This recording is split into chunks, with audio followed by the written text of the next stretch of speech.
Hey there, Internet. I'm screen actor Sam Lukowski, and you're watching Pretentious Opinions.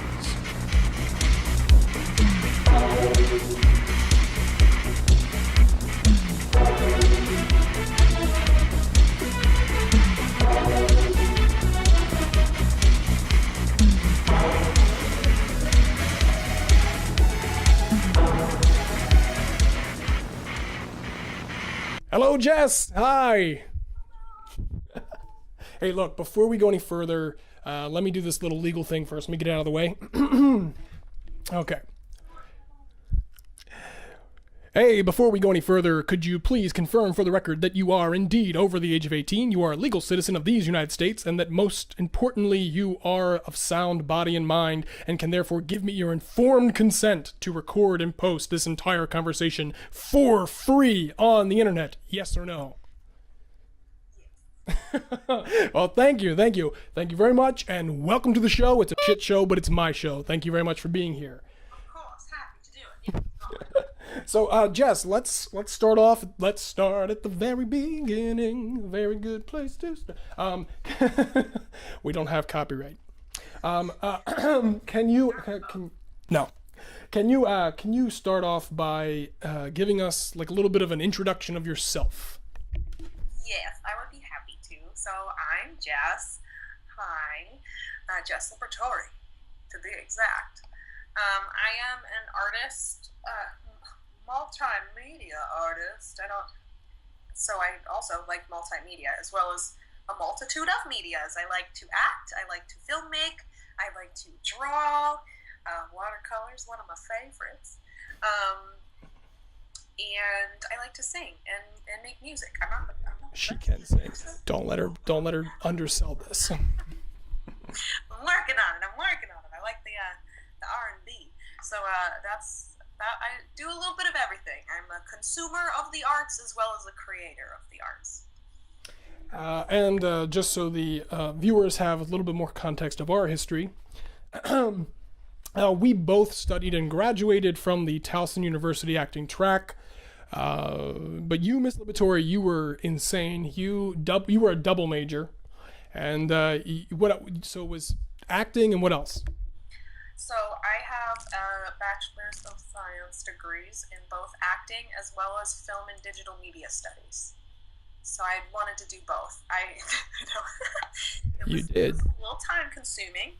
I had to take a lot of semester, like the winter and summers. I didn't really give myself a break. But I did only take like one or two. I wasn't like hauling ass the whole time. I did haul some ass. It happened. But I would take at least one or two classes every off semester, the gen eds at a community college, Harvard Community Holler, just so I could kind of avoid some of those big university pay bills. It's a scam. Right, it's the same information. As long as you're applying yourself as a student and really working, you can learn in most conducive learning spaces. And thankfully I was able to do that and cut my time down. I made it out in 4.5 years with both degrees. Great job. Okay, so we did a lot of scene study work together on the acting track at Towson. I loved collaborating with you. You were always braver and more committed than I was to the work, and that always impressed me.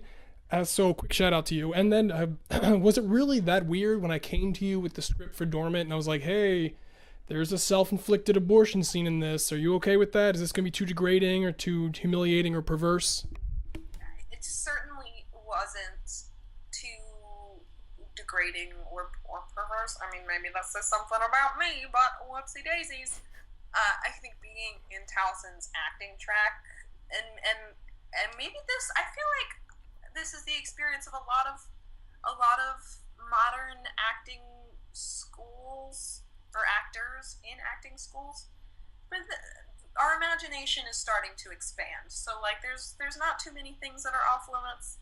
I don't know if I told you, but there was a point where I was doused in hot sauce in my underwear on a stage in Towson. So like as far as coming to me with things that like would make me a little uncomfortable. You know, it's part of the work. You explore things that you wouldn't normally explore and may make you kind of uncomfortable.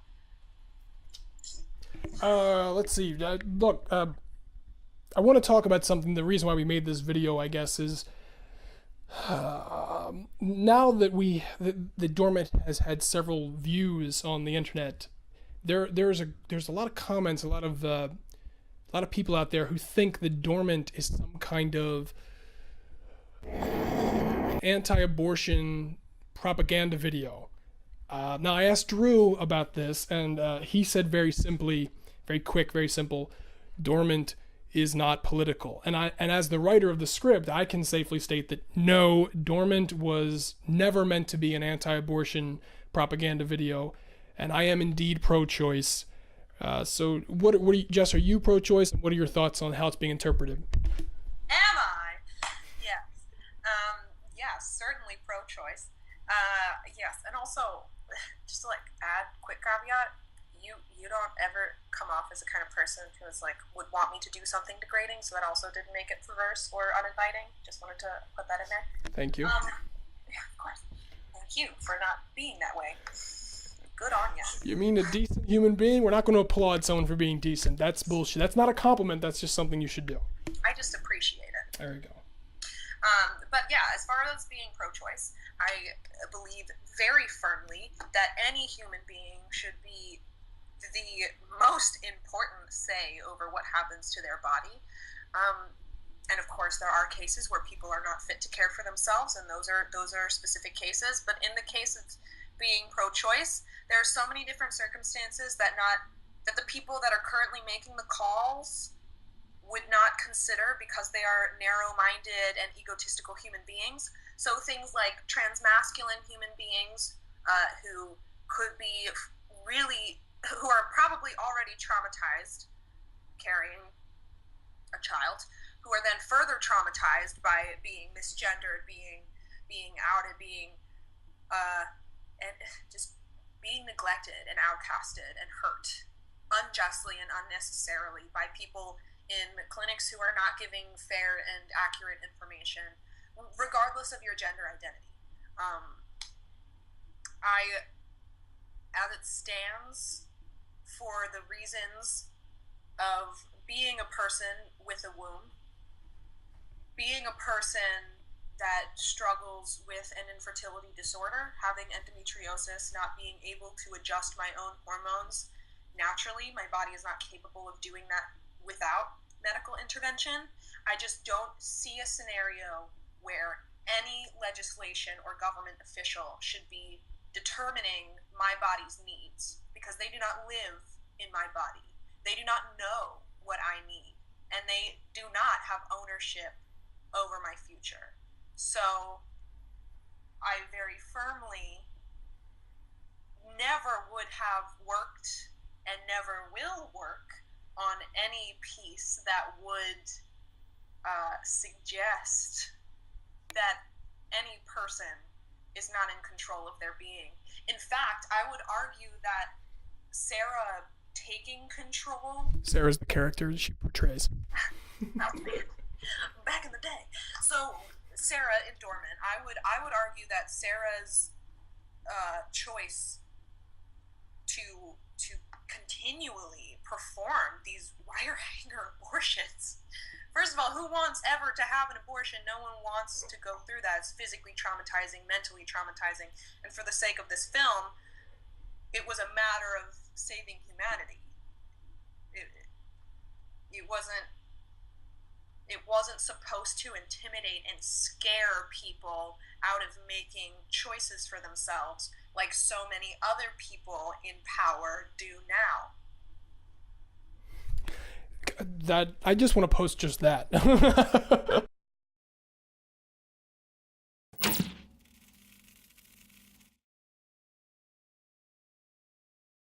Let me ask you a question I didn't ask you before. I want to insert this in here somewhere. I think that you being a lady, I think you should speak on this. I think that we should hear your opinion on this. There's this belief right now, this opinion that's circulating that depicting violence or disgusting things or ugly parts of human behavior in our various forms of entertainment and storytelling is somehow condoning or encouraging even that kind of behavior in real life. Does this philosophy resonate with you as truthful? What are your opinions on this? I'd like to know your opinions, please. Yeah, of course. I certainly do not believe that. I just, as a person who does use artistic outlets to express negative and potentially harmful emotions, toxic emotions, I think that I'm fairly certain I'm a human being, and I am also fairly certain that that helps me mitigate and not actively harm other people on the streets if I'm able to express this pent up negative energy in a healthy way, in a way that's not going to harm myself or anyone else. You know, safely knowing that I have a soul, I have a goodness, a light to come back to, but being able to explore the depths of my humanity, the depths of my imagination and my pain. I think that art is a reflection and an expression of that pain. Absolutely. Do I think it perpetuates that pain? Certainly not. Unless you are seeking that, and that's something that no art can squash for you. That's something that you, as an entity, as a being, need to process and really deal with. The fact that you are carrying so much negativity that you feel the need to cast it out upon other people and manipulate and harm them. And I think so as a person who listens to a lot of hip hop music from the past and in the present, I was really inspired watching The Daily Show, an interview with T.I. They don't pay us. They don't pay us. I just watch it. So T.I. spoke about how as a rapper, as a black man, as a person who did grow up in a world where the system was not made for him, was actively working against him, that, you know, his art, the expression of the pain and the violence and the drugs and everything else, like his early work, it was not to perpetuate those things. It was to express that pain and to get it out and to say, this is what's happening. This is what I had to deal with. This is my life. Not this should be everybody's life, because it doesn't. Listen to rap songs. I mean, yes, of course, things are maybe glamorized and exoticized sometimes, but that's largely because people are trying to make the best out of a shit situation. So to cast blame on artists for expressing the pain and the misfortune and the misguided attempts at legislature to help control is not beneficial. It's not working. It's not helpful. We need to listen, and as artists, we are in a very unique position to say things in a way that is present but not aggressive. And I think that that's important. It's an important freedom that we have to say, hey, shit's not all right. So if we could look at that, that'd be great. And to kind of springboard onto that, not only when you depict violent things are you saying shit's not all right, you're also saying, hey, this shit does exist, and you cannot ignore it. Absolutely. You're not only reflecting, but you're recording, right? Like this. How many films, and as an actor, as a filmmaker, like how many works have we seen over time that, whether or not they were intentionally doing it, they ended up capturing where humans were, what we were thinking, how we were thinking. And I think that that's really powerful and something that we don't think about that we're actively doing, but it's something that's happening every decade, every year, every day that a new artist comes, and even in a mainstream media, is solidifying. It's tangible. We see it. MIA is a great example. She, as an artist, does so many political videos and works, and even though it's in her scope, it's like in her language, it's rap, it's visual, it's still making a very pointed statement, and if you know her and you know what she stands for, you become a part of the conversation and you understand, and I think that's really compelling. All right. I can't find any fault or any way to argue against that, so thank you for articulating it much better than I can, or should. I don't think even I need, someone else should say it. You're right. There's just a lot to... I spent a lot of time in New York City arguing with a lot of pretentious mother effers that think they know everything, and I'm like, surprise, boo-boo! This cutie with the bleach blonde hair is gonna school you today. That is the most Jess Liberatore response ever, and I love it. Thank you. You're welcome. Thank you. Thanks for having me. Thanks for letting me ramble. I appreciate it. No, I'm glad to have you. Thank you. Thank you for making the content. I'm just making clickbait. She's making statements. So thank you for doing that. So Jess, there are two horror movies that I greatly enjoy: The Exorcist and The Babadook. Now, spoiler alert, viewers. The writer, William Blatty, and the director, William Friedkin, have stated quite clearly that the demon character in The Exorcist is an existential monster because the demon poses a literal physical threat to the other characters in the story. Whereas the writer-director Jennifer Kent has stated that the demon character in The Babadook is a symbolic monster because the demon represents the main character's struggle with her own mental illness. Now, I'm not saying that one is inherently better than the other.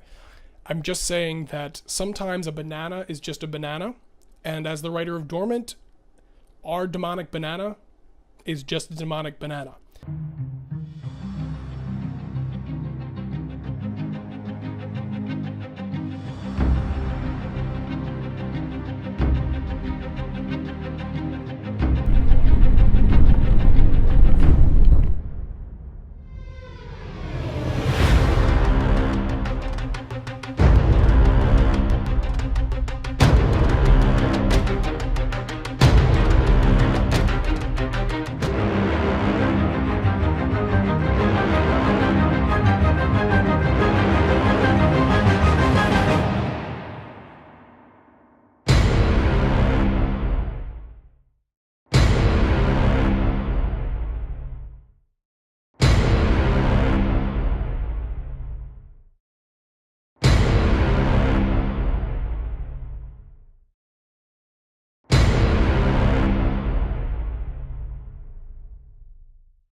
So with that said, Jess, what are your final thoughts on Dormant? Or anything else you want to talk about? Final thoughts on Dormant. Well, it was, even though some parts were like gruesome and stuff, it was really fun to film. I had a great time. I always have a great time working with you and Drew and Zach and Cody, all the whole crew. You guys are the bomb. Happy to do it again. You guys heard it here. Yeah, right. I'm just saying, like, if it happens that there's like we actually make it a real thing, and it's like years later, and Sarah's been like fighting this demon. Now I got a shaved head. I'm like a little badass. I'm like, I'm scarred, and we never know. Yes. So, pro-choice. Dormant was not a film about anti-abortion because how can anyone? Who isn't anti-abortion? For like, who wants it to happen? We don't want it to happen, but if it does happen, it's that person's right to choose that it happens because it is their body, and they would have to live with the repercussions of all of the physical, mental, all those things. It's not your place, so don't go telling things to people that aren't your place that you don't know. And yes, and art, while it can be symbolic, Do like, I don't know, in the future, viewers and consumers of the arts, maybe think about in your experience, in your viewing experience, whatever it is that you're viewing, be it live performance or film or visual art, think about the person who created it.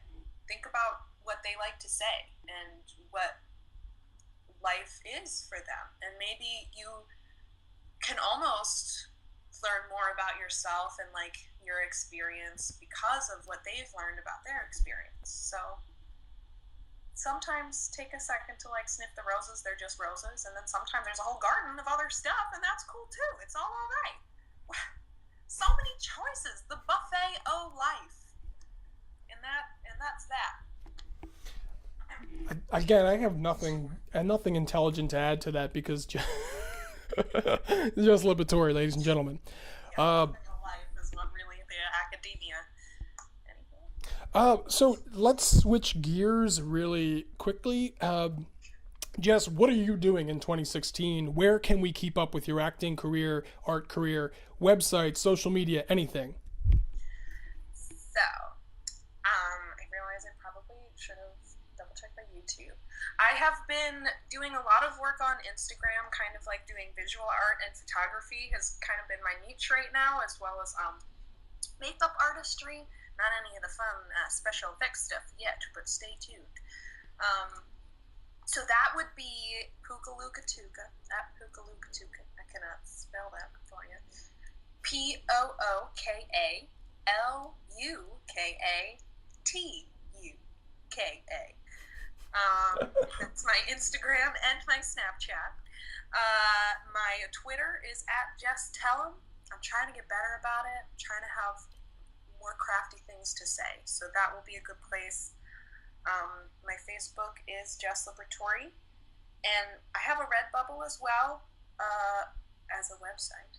Redbubble is like a shop. I make graphic designs and put them onto t-shirts and pillowcases and everything else, laptop cases. That is I'm My Own Sunshine, or you can search Jess Liberatore. And then my personal website, my Wix website, I got it free, is jmlibE.wixsite.com/Jess-M-Liberatore.